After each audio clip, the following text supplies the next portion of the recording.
Greetings and salutations, everyone. I am today in my MX, just finished plowing the snow here so I can get out of my darn driveway, and I'm painstakingly reminded of how little storage space I have in this tractor. I just have this, which they claim is a toolbox. You can throw whatever down there. This is flat, completely flat. Fairly large, could have easily put something here. They put at least a phone holder next to the little power outlet. A cup holder, which I use for everything but to hold cups in. And again, a little flat spot where they could have easily just put another cubby here. You could put whatever you want in there, like just that alone would have been awesome.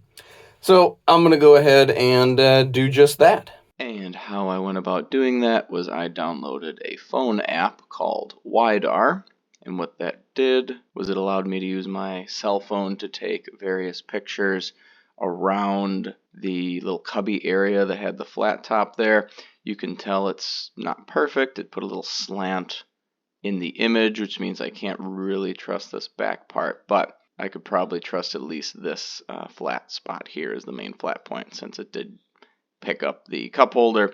The little reflections made it look like this was a gap, which is fine since it also doesn't take into account windows. You're able to generate the 3D model with Widar for free. However, in order to export it as an STL to be able to work with it in any software, you have to pay the $5 monthly charge. So when it comes in from Widar, and I'm imagine from everything, you have to condition the size of this because it doesn't come in to scale. It obviously has no clue what an inch is. It's going purely off of a picture and referencing everything to itself. You just pick two known points that you measured. So I went from the tip of here to the edge of the pillar there, and that came out to about 6.75 inches. So from there to there, it's about the 6.75. I'm not going to get it perfect. I got it perfect already. But that's how I checked the size. Then I went ahead and clicked on this image and scaled it to meet that void that I had set. From there, I then 2D drew the base footprint, as you can see here. Sorry for the flashing, but that's just what the software does. And then once I had that nice base here, I could actually extrude it out. And then I can take this out, shrink it, and then that would give you this very funky looking internal here, which will work great for our purposes. But if you really want it perfect, I'm sure there's a way to do it. I didn't care that much. And then while I was doing that, I noticed, hey, you know what? Let's slap on something on this flat side here, since this faces the window of the back, so I could put those two studs on there. So I thought that would be pretty cool. So I just went ahead and slapped those in. Completely beveled off, flush with the bottom here. So let's go ahead and print this off and see how we did. All right, well, here it is, 3D printed.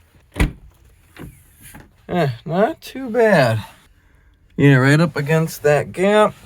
I did leave a little bit of a gap there so I can fill it in with something. The only thing that it was a little off on was the height. Hey, look at that. I think I'm going to drill a little spot right here, kind of in the middle on this post right there, and put a rare earth magnet before I do the rest of this.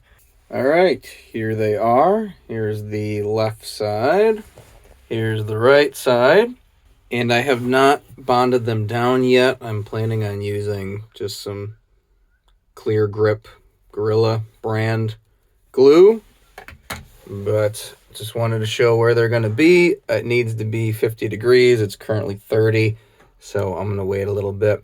I tried to do a little rubber patch here to help sort of shore up that gap there, but when I do that, it lifts up there. So I think I'm just not going to have it press up against there. It's just I'd rather have it sit flat and push up against that little weather stripping that they put there, which I found out doesn't actually do anything. It's just hiding the vinyl seam.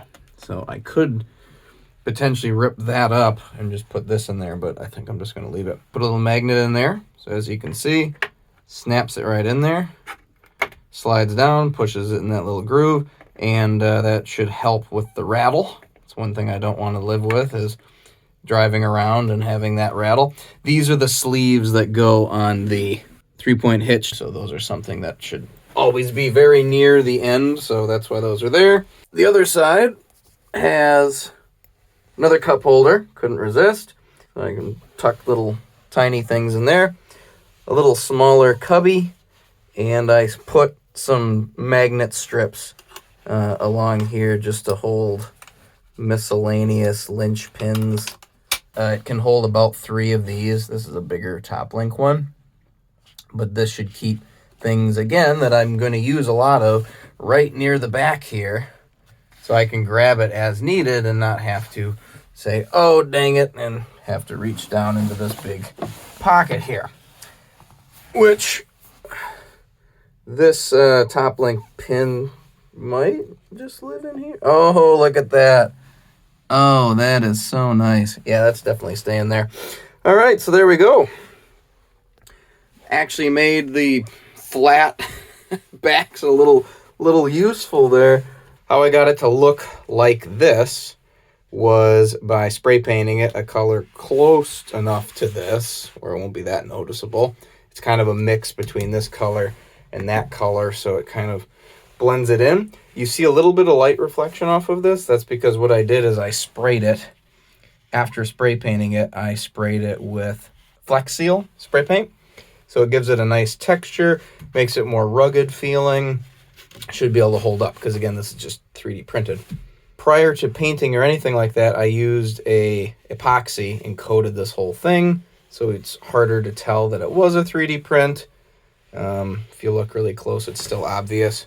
Yeah, so I'm pretty happy with it. I don't really sitting in the tractor and looking left and right while you're working and out front. You don't really peer back here, so I rarely even notice I don't have any storage back here. But man, is it going to be nice when I do need to grab a few things. Maybe I could get do what they did here and actually get a similar weather stripping and sort of put it all around here. That might look actually really nice, actually. But they didn't do it for this part. Like, this just sits right on there, as you can see. Gaps right, just presses right up on there. But they made the tractor for it, whereas this is just kind of on there. This is flat on there, so I think that's fine. I really want to find something to fill this gap, though. I don't know what I'm going to do about that. I haven't glued them down yet, so I got time. That's going to do it. Hopefully you like this idea. Hopefully I gave you some ideas here on what you could potentially do. Until next time, I'm the Ill-Informed Human. Goodbye.